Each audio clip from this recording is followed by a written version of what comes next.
The rise of Islam is unstoppable! Exclamation mark. That is the title of the video by Bobby's Perspective.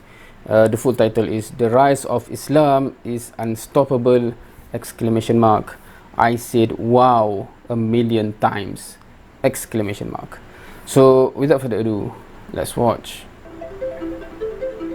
Alright guys, welcome back to the channel. If you're new, my name is Bobby. Guys, we're gonna revisit the CJ Whirleman show today with his just uploaded video, Unstoppable Rise of Islam in Unexpected Places. So I really enjoyed his coverage on the Football World Cup and how Islam was the actual winner. Therefore, I'm really curious to see what CJ Whirleman means with the Unstoppable Rise of Islam in Unexpected Places. With no further ado, let's have a look. Okay, yeah, so interesting. I didn't realize he will be reacting to a channel that I have also reacted to recently, but I haven't watched this one, so yeah.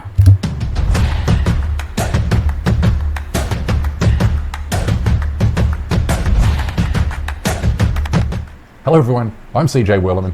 Don't forget to click the subscribe button below, and we kindly ask you please help keep our show going and growing by supporting my journalism at patreon.com/CJ Whirleman. Now let's get into it.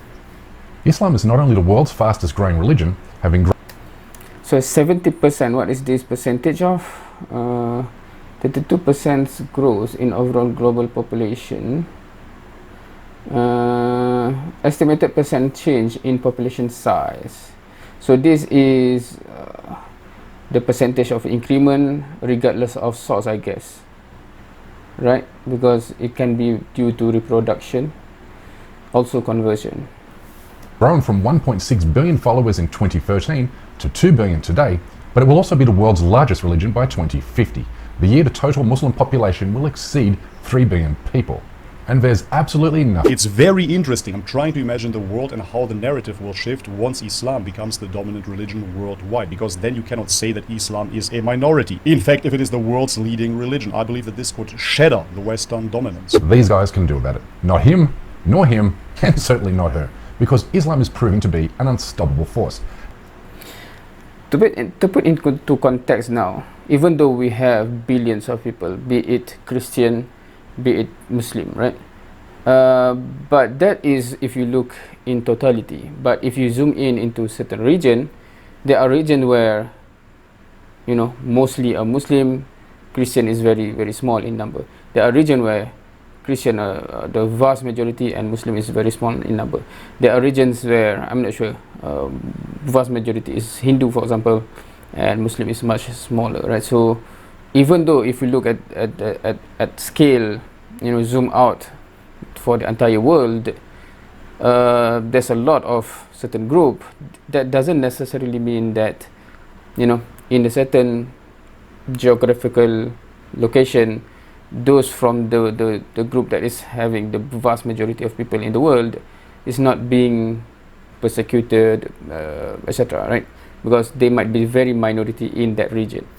So yeah, that's another nuance, I think, that, you know, you cannot just say when Muslim become vast majority in the world or the largest religion, they will no longer become, you know, persecuted in Myanmar or in certain region in China, etc. And not because it's being spread forcibly, but because the Prophet Muhammad made it easy to understand. He is absolutely correct, man. The simplicity of the message is what is appreciated by the people. It is not a complex, complicated doctrine. Of course, you can go into the complexity of the religion, and if you want to become a scholar, you would be amazed. However, the core message is simple. I personally believe as well that the truth is always simple. There is no Son of God that has been sent down for us to die for our sins. There are no countless of manifestations of different goddesses and gods coming from Brahmin. You do not have to be initiated through psychotropic plants in the Amazon jungle. No, quite the opposite. The message is very clear. Worship God alone. Unstoppable force. And not because it's being spread forcibly, but because the Prophet Muhammad made it easy to understand. But what many people tell me is that they find Islam much more simpler than Christianity. Sure. For example, they say, look, in Christianity, you guys have to believe in a trinity. You know, there's one God who exists as three persons, but they're not three gods. They're one God, but different persons. And that's kind of complicated. In Islam, we have it simple. There is just one God who exists as one person. Obviously, Islam will continue to grow at a steady and predictable rate in Muslim-majority countries. But what I find God really knows. fascinating is how the religion is growing in countries where Muslims represent a tiny minority of the population. I'm Yeah, talking about of course, man, because Muslims actually reproduce, and we Westerners, or even here in Japan, you see that in Japan rates are through the roof. People are so depressed, they believe in nothing, they believe in work. They do not believe in the family structure anymore. And therefore you will see that the Muslim population will outgrow the atheist population, because the atheist population is so smart that they're gonna get rid of themselves ultimately. If you look into the doctrines that have popped up in the past 10 years alone, it's absolutely sickening. You look into the ABC Club and what they do to children. Moreover, you look into simple education and how everybody prides themselves to be an intellectual, and first I have to study and then I'm gonna have kids. And ultimately they end up with maybe one kid at best. I lived in Germany for the longest time, and the far right is complaining about the migrants, and look at them, how many children they produce. It is the great replacement, etc., etc. Yeah, well, produce more children then. Nobody is stopping you. Muslims are producing the most children, and Yeah. Yeah, but they wouldn't. They don't want to, right? Because my experience in Europe, talking about younger people there. Why do you have children? Why do you even marry? Right? You don't need to, from their perspective and their worldview on their lifestyle. They don't need to have a partner, meaning a steady partner as your spouse. They don't really need to get married. They don't really need to have children. So yeah, but then of course Muslim doing what Muslim do. You know, in Germany especially, not especially, meaning including in Germany, where I have been for several times, there's big mosque and masajid in Germany, and yeah.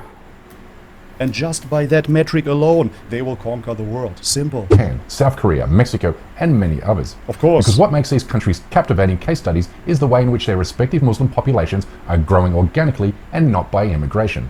It's important to tell these stories because we counter Islamophobia by promoting a deeper understanding of Islam. Because yes, while it remains the world's fastest growing religion, it also remains the least understood. 100%. But we start with South Korea, where the Muslim population has grown to 200,000, which is a remarkable achievement, given Islam was banned in the country until as recently as 1910, when Korea pursued an isolationist policy. It wasn't until the 1950s when Islam was introduced to the Korean people by members of the Turkish military, who came to fight alongside South Korean soldiers during the Korean War. They asked to help us again in Korea. We go to help you, of course. I'm 88, but that's what we like to do. I mean, how can anybody not love that guy? Well, South Koreans love him too, as they do all Turkish people, which is why the two countries have forged an incredibly close bond over the past 70 years. Wow. This relationship has this. allowed Islam to flourish. Watch this Korean woman explain how she became a Muslim. 근데 제가 막 공부를 하면서 아랍 역사를 공부하다 보니까 자연스럽게 이슬람 역사까지 이렇게 알게 됐거든요. 근데 당시에 좋은 책이 별로 없어서 공부하는데 꽤 애를 먹었었어요. 뭐 인터넷을 뒤져도 한국어로 된 좋은 정보 같은 것도 별로 없었고, 그래서 이슬람 성원에도 이제 제가 많이 방문하고 그러면서 무슬림들하고 교류도 하고 그렇게 이슬람에 대해서 좀 알게 되는 계기가 됐죠. 네.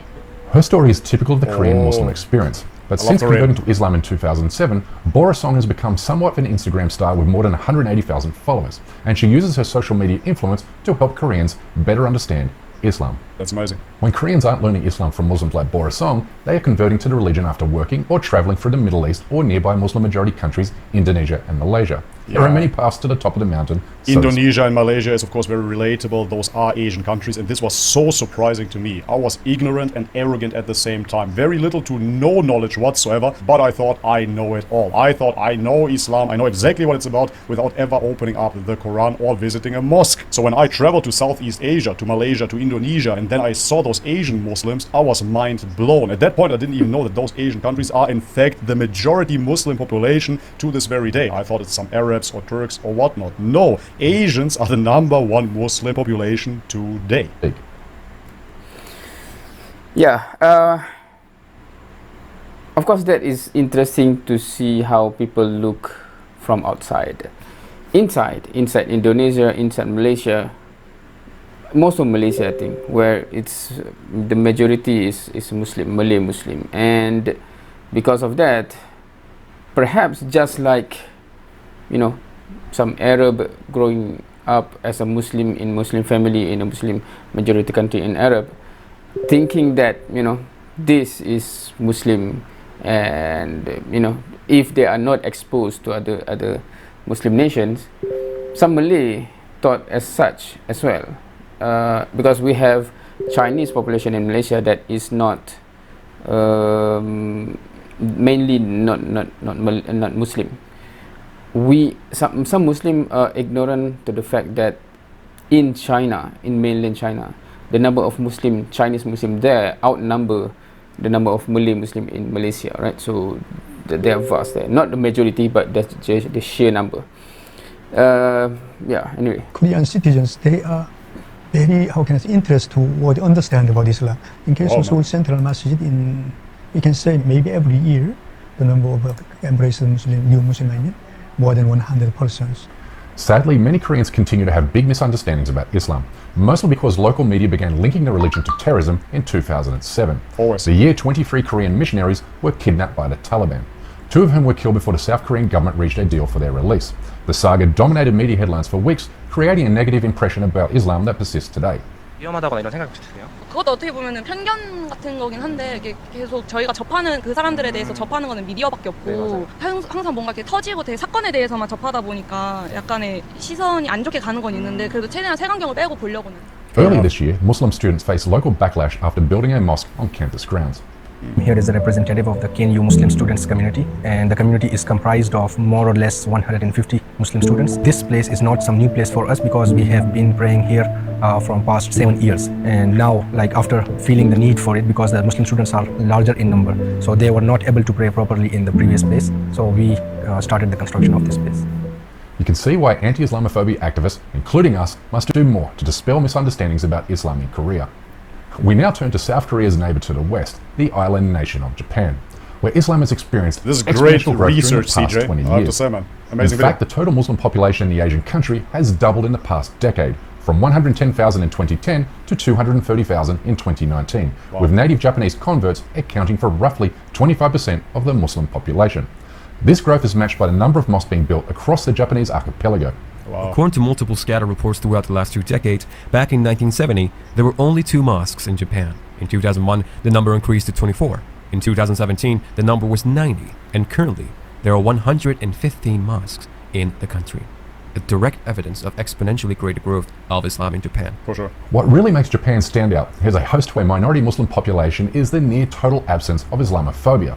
Remarkably, Muslims are welcome to practice their faith in accordance with Islamic principles, even in public. What most Muslims should know about life in Japan and living in Japan as a Muslim is that it's extremely comfortable to live as a Muslim, even more so than many Muslim countries. The reason I say that is because I don't see any restrictions on practicing my religion.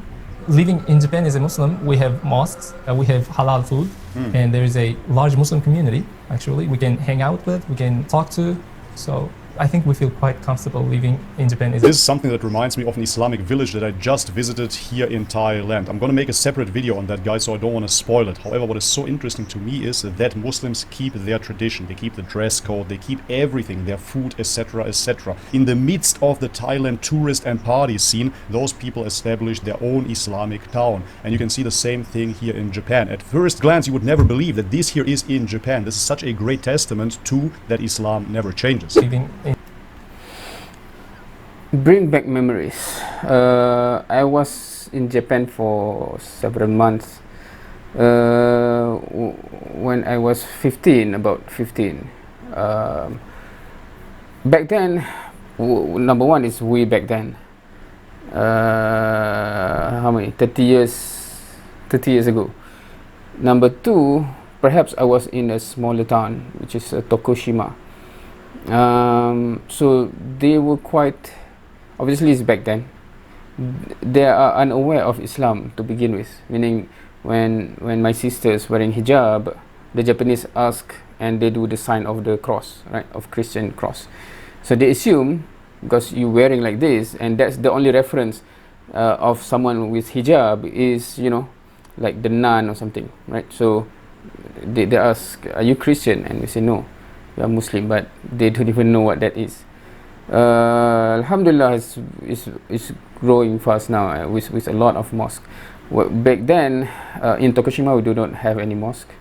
Back then, I think the only one that I know is Kobe, Masjid Kobe. if I'm not mistaken. in Japan is a Muslim. Our final stop on this short tour around the world is Mexico, where the Muslim population has grown from 50,000 in the early 1990s to 120,000 today, which is astonishing in such a devoutly conservative Christian country.